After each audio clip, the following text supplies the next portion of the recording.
વડોદરાના સુરાશામળ ગામે અજાણ્યા અસામાજિક તત્વોનો આતંક સામે આવ્યો છે।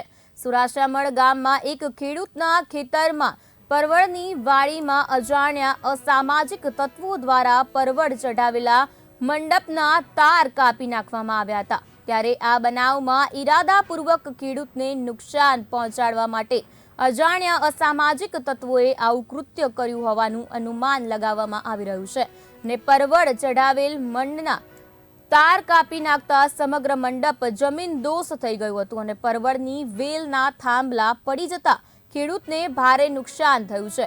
અસામાજિક તત્વો દ્વારા મંડપના તાર કાપવા સાથે પરવળના વેલ પણ કાપી નાખવામાં આવ્યા હતા, જેથી ખેડૂતે આશરે 2 લાખ રૂપિયાથી વધુનું નુકસાન થયું છે।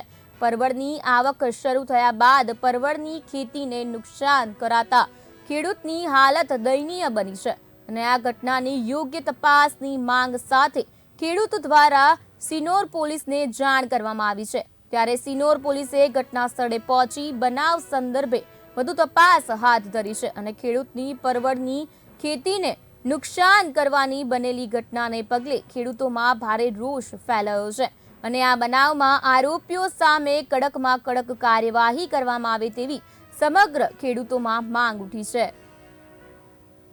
આ પરવળની વાડી છે એને 2 લાખ રૂપિયા જેવો ખર્ચો કરીને તૈયાર કરી અને જ્યારે એને પરવળનો નિકાસ અને ઉત્પાદન ચાલુ થવાની તૈયારીમાં કોઈ અસામાજિક તત્વોએ આ તાર તોડી અને આ ભાઈને બહુ મોટું નુકસાન કરેલ છે અને આવામાં પોલીસ આવા કોઈ ગેરવાજબી કામ કર્યું હોય એ લોકોને પકડી અને કડકમાં કડક સજા કરે એવી આ ખેડૂતની એક તમન્ના છે।